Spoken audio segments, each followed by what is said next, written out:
Hello and welcome to Lunchtime Politics. First, the highlights. Presidential candidate of the Labour Party, Peter Obi, to address the press and his supporters, his first since the just concluded presidential election. The Nigeria police, ethnic groups, others sue for peace in Lagos, and its environs. And congratulatory messages continue to pour in for President-elect Bola Tinubu over his victory at the polls.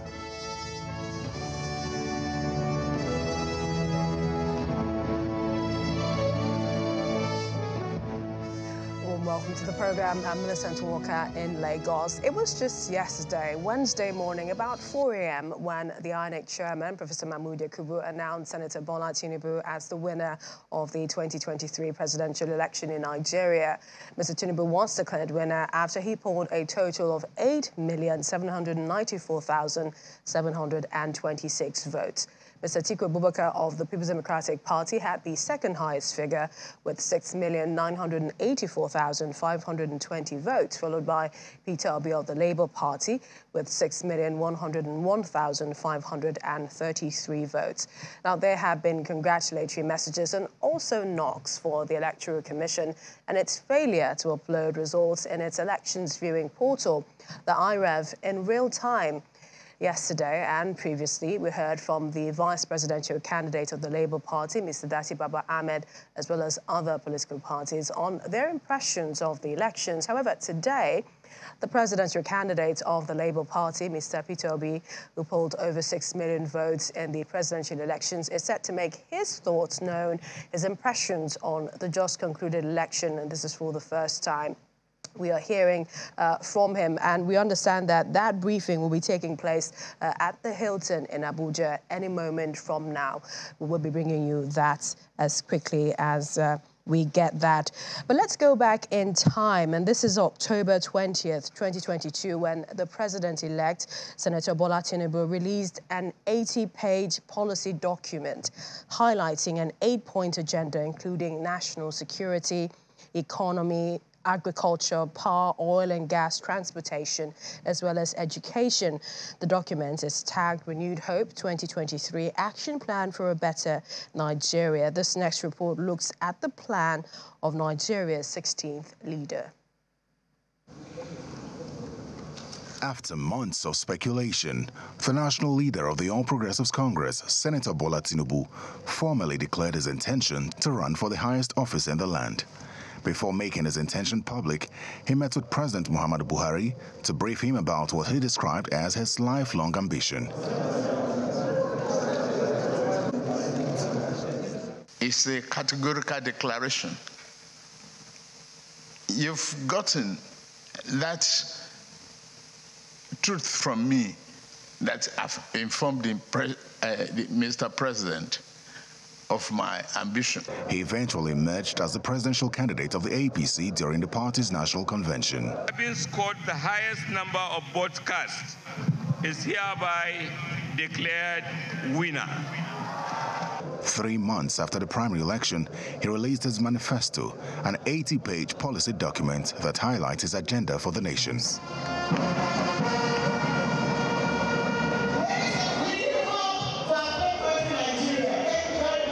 We shall build a nation where sufficient jobs with decent wages and an enabling environment for small business owners create a better life for all and a future of promise for our youth.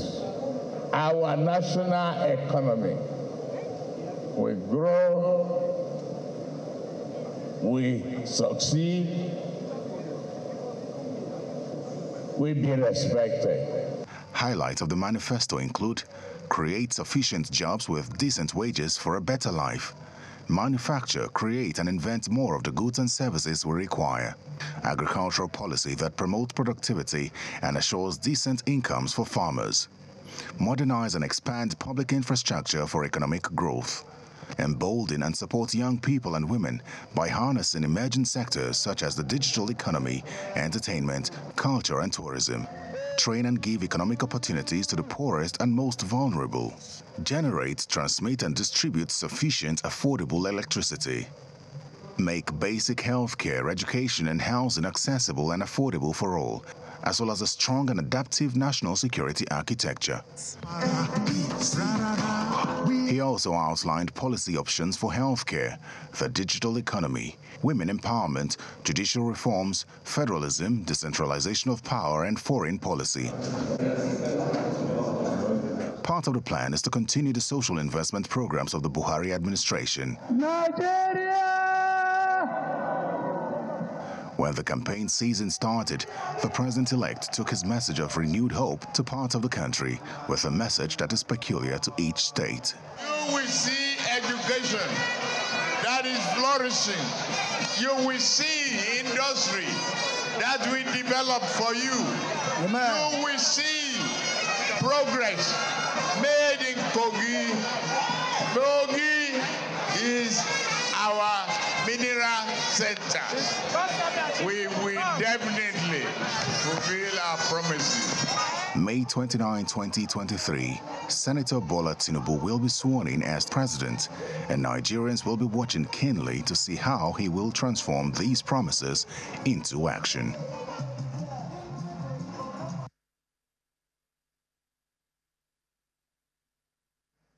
Well, in setting the agenda for the new government, especially on the manifesto of the All Progressives Congress, Shuaibu Afolabi, a first-time senator-elect of the ruling party, says there are immediate short-term and long-term issues that must be addressed. According to him, the 10th Assembly must work in synergy with the president-elect to unite the nation.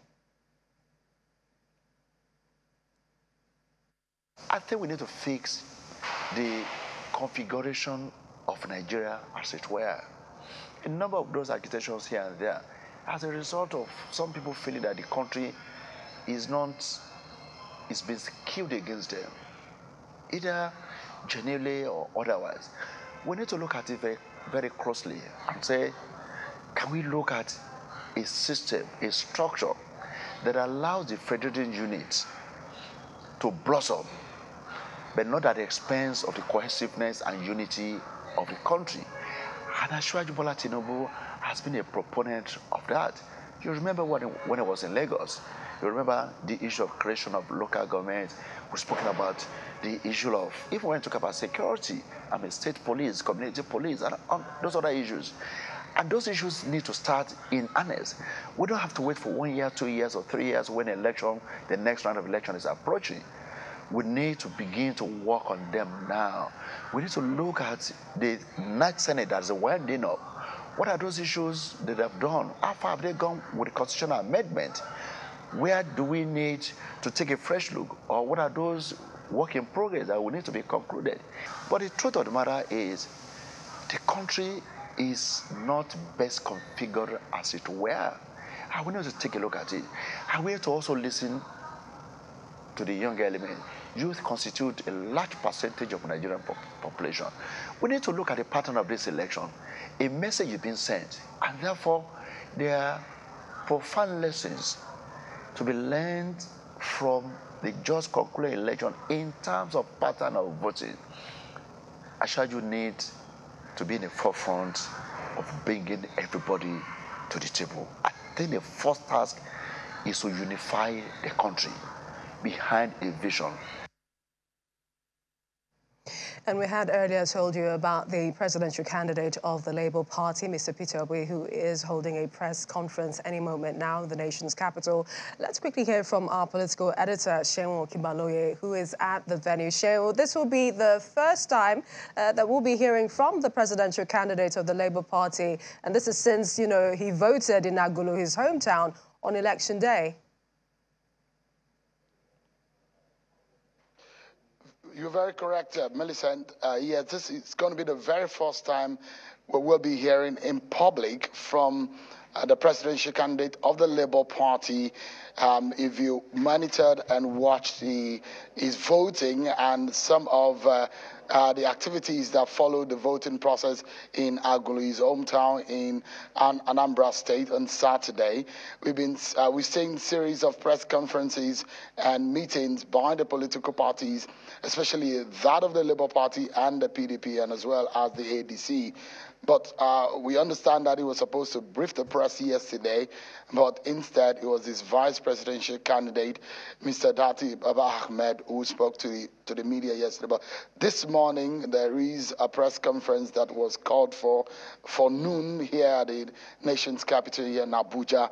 But we're waiting for him to come.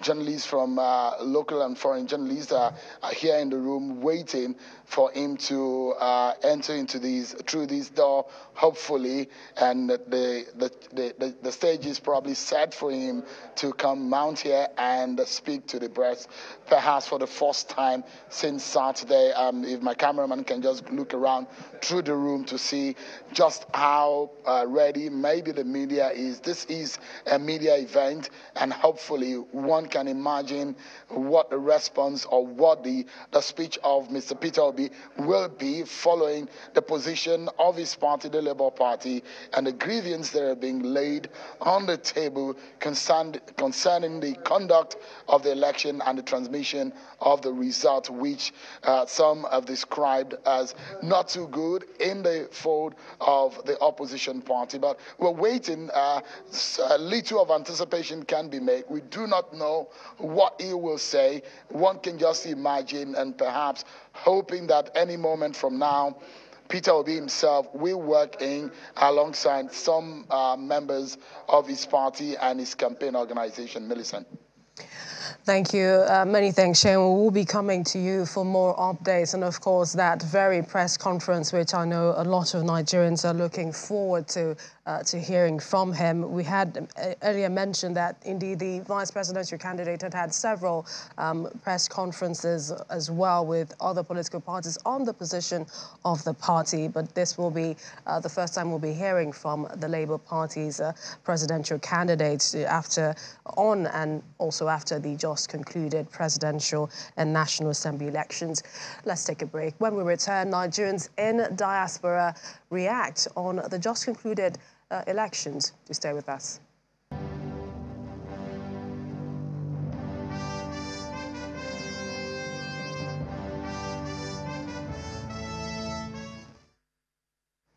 Welcome back, and joining us right now is the Senior Advocate of Nigeria, Kayode Adeluola.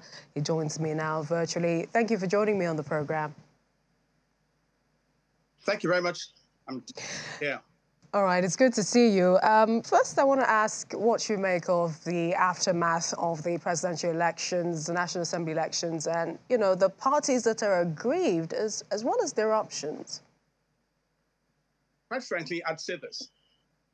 When you have a contest such as this one, which has been very keenly contested, one person would win and other people may not win. And so whoever does not win is likely to be aggrieved. But let's go straight to the points that a lot of people have complained about.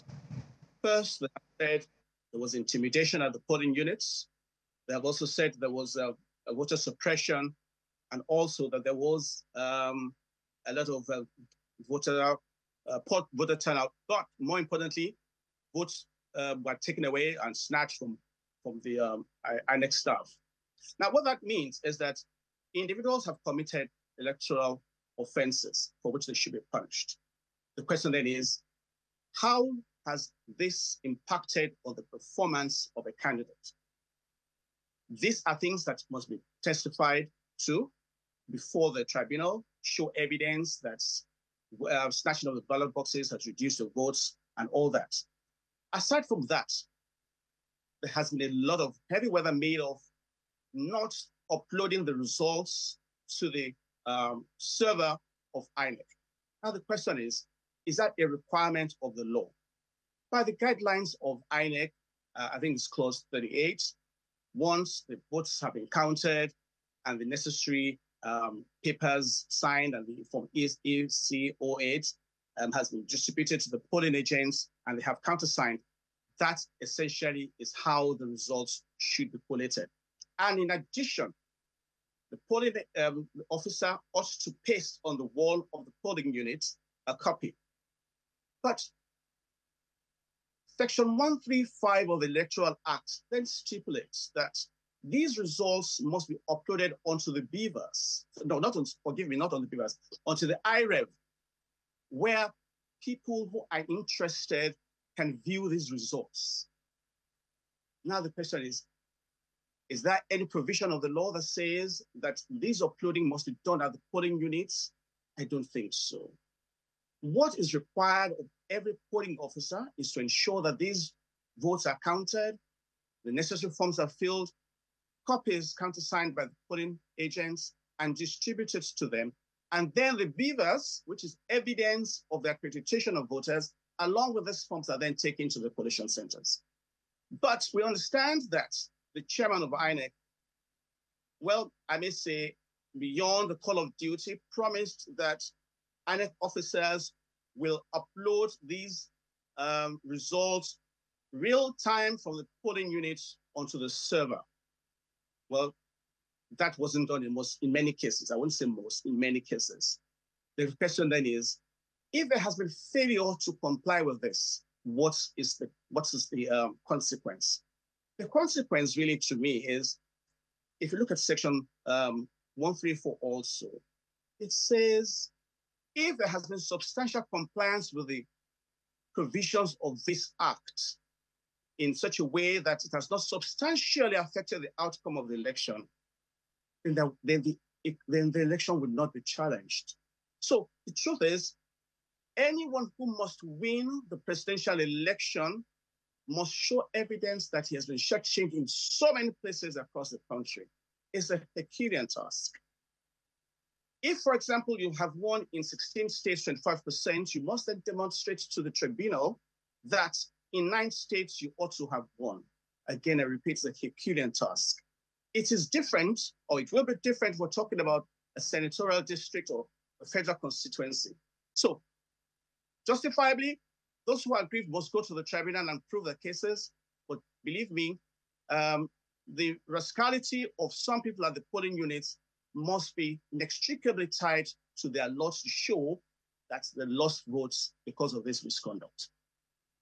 Saying that perhaps the electoral law, the Electoral Act, was not clear, and this is with some of the things that you've mentioned, Section 135, 134, saying that, you know, there is no provision in the law that says it must be uploaded as at the polling unit. Does this take us back to the shortcomings of an Electoral Act, you know, which we have applied and which perhaps didn't work for this election? Well, the question again is, how badly has this affected the outcome? Has it substantially affected the outcome? I don't think so, because I would expect that those who are very aggrieved now should be telling us they have collated those figures in these polling units, in this ward or in this state. The total they collected was so and so, but what INEC has reported is this. We should see those discrepancies. However, we must recognize that our democracy is one that is work in progress. You recall that in 2007, the outcome of the elections were heavily criticized. And because of that, the late President Yar'Adua took steps to rectify some of the errors. And this present government has also done so much. There's no doubt about that. I remember when we used to go to queue at secondary schools or primary schools to register. But now we could register from our homes. We could change our polling from our homes. There's still a lot of work to be done, without a doubt about that. But the truth is, we have come a long way. And I have no doubts in my mind that whoever becomes the president now or even in the future will continue to work on how we can still get our act better, improve upon the methods, and perhaps someday the Nigerians in diaspora will be able to vote from there just by clicking their phones. So we are work in progress. That's what I think. Senior Advocate of Nigeria, Kayode Adeluola, many thanks for weighing in your thoughts on this issue. My great pleasure. And may I just say one more thing? we need to mention to the polling agents and polling officers that we're watching them this time. There's a section of the electoral act, which is section 120. If they come late to the polling units, it's dereliction of duty for which they could go to prison. We're going to be watching out for them on Saturday. Many thanks. Last words there from the senior advocate. Let's go on to other stories. The Social Democratic Party House of Representatives candidate for Ogbia Federal Constituency in Bayelsa has rejected the result for the House of Representative elections that took place Saturday, citing massive vote buying, preloaded BVAS, while elections were yet to commence. The SDP candidate who addressed journalists in Yenagua over the alleged electoral malpractices decried the late arrival of electoral materials to most of the polling units.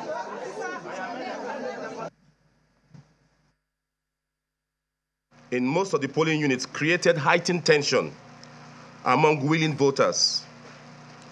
In Ward 11, Unit 7 in my community, Opome, the BVAS was already preloaded with 158 votes, even when no single vote had been cast.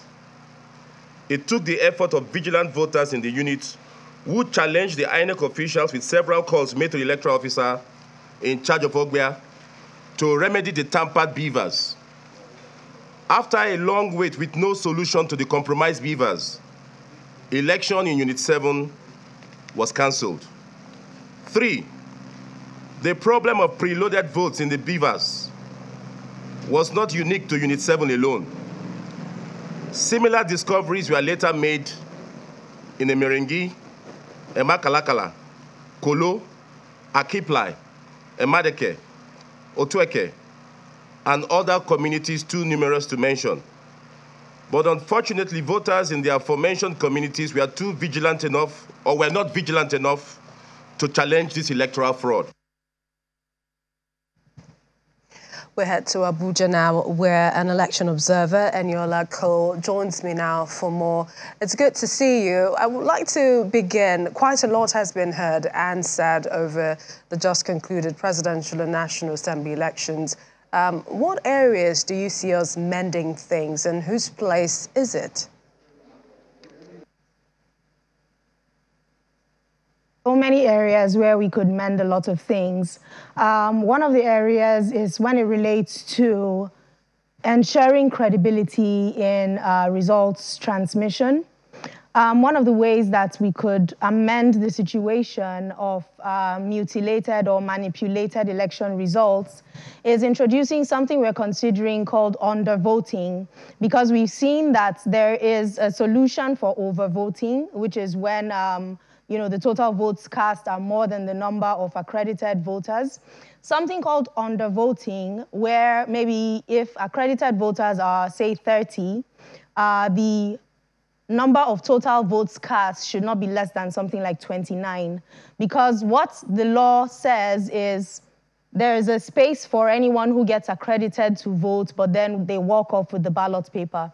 That only happens in really rare instances. One thing that the Independent National Electoral Commission can do is to ensure that there is an inclusion in their guideline or in their processes that allow for accounting for all ballot papers. And that would be by something called undervoting. So if there are not enough ballots that have been cast to the number of accredited voters, they should be able to cancel the results and request for what happened to those ballot papers. That's one. Another area where there could be improvement is when it comes to deployment of materials and addressing the logistics situation. We believe that from the headquarters, INEC did quite a good job in ensuring that materials got to the state level in time. We kept tracking on the sensitive and non-sensitive materials, but then there was no due diligence done from the state level to ensure that materials were collected and distributed on time down to the RA and to the polling unit level for election day. This still needs to be tidied up in addition to maybe, their budget was quite huge for the 2023 general elections. Maybe procurement of vehicles for the LGA offices to ensure they can collect and sort their materials and deploy them down to the RAs should be considered for subsequent elections. I agree with the last person who spoke, the SAN, who said this does not really affect the outcome of the election so much in terms of the electronic transmission of results, and we would actually blame INEC for over-promising on something that they really don't have 100% control over. Nigeria is not yet a nation where there's telecommunications networks down to the polling unit level, and in their deployment of the BVAS operational strategy, they have stated that there's something called the offline process for the BVAS, so that even from the polling units, when they get to the ward level, they can then do the uploads required at the ward or when they are able to get the network to do so. So it's more or less like over-promising they could deliver on the polling units, electronic transmission of results, real-time, nationwide, which a lot of people anticipated, but unfortunately that expectation was not met. Nigeria is still a growing democracy, and a lot more could be done to improve the electoral process. But what is of utmost importance now is for every Nigerian not to lose hope. We know definitely some candidates are definitely going to go out with their court cases to the tribunals and ensure that they get, the right mandates out of the courts. But Nigerians, March 11 is still election day. The process has been not without its challenges, but it's not one that should be thrown out altogether. In fact, because of the BVAS, from our own projections and our own perspective, we had observer groups deployed all around the country, and they informed us on all the aspects that could be improved on. Now with the BVAS, we've seen that a lot of places where elections were even rigged, it was not to the high numbers that could have been without the BVAS. So Nigerians should go out, ensure that they're able to cast their ballots, and we look forward to a March 11 that will be more successful than it has been. And that's just about 9 days away. All eyes on that election and preparations as well. Very important issues you've raised. We'd like to thank you. We know we'll be talking to you from time to time in the run-up to that day. Thanks so much, Eniola, cause and election observer. Thanks for joining me. Thank you for having me. We go over to more political stories. This time in Maiduguri, we're following the fire inferno that raised Maiduguri Monday market shortly after the presidential election. The Borno command of the Nigeria Police Force has confirmed that a police outpost to commercial banks station in the market were razed down in the incident. The police public relations officer in Maiduguri says in 2 banks they were partly affected by the inferno, while the police outpost was completely burned down and no life was lost. 50 suspects have been arrested by police, we understand, in connection with the fire outbreak. Well, elsewhere, Prime Minister of the United Kingdom, Rishi Sunak, has congratulated Mr. Bola Tinubu, Nigeria's president-elect, for winning the election. In a post on Twitter, Mr. Sunak said he looks forward to working with Nigeria to grow the 2 countries' security and trade, as well as opening up opportunities for businesses and creating prosperity in both countries. In the meantime, the Oni of Ife has appealed to the presidential candidate-elect of the All Progressives Congress in the just concluded election, Bola Tinubu, to ensure he doesn't disappoint Nigerians and the people of Africa after being declared Nigeria's president-elect. The former Yoruba monarch made the appeal in a congratulatory message to Mr. Tinubu released on Wednesday by his palace director. The Oni described him as a man of destiny, a game-changer, and a progressive workaholic who does not only merit the victory, but also has adequately proven capacity to lead the country in an enviable position. Well, also at this time, the Independent National Electoral Commission, INEC, has so far uploaded 147,870 results. And this is from about the over 176 polling units. And this is just about a few days after the presidential poll. The commission has come under criticism over its failure to electronically transmit the results. The figure represents about 82% of results from all the polling units as of this moment. The electronic transmission of results is still updating. And you've been served on Lunchtime Politics. That's our program at this time. Don't forget, of course, that press conference with the presidential candidate of the Labour Party coming up. I'm Millicent Walker. Thanks for watching.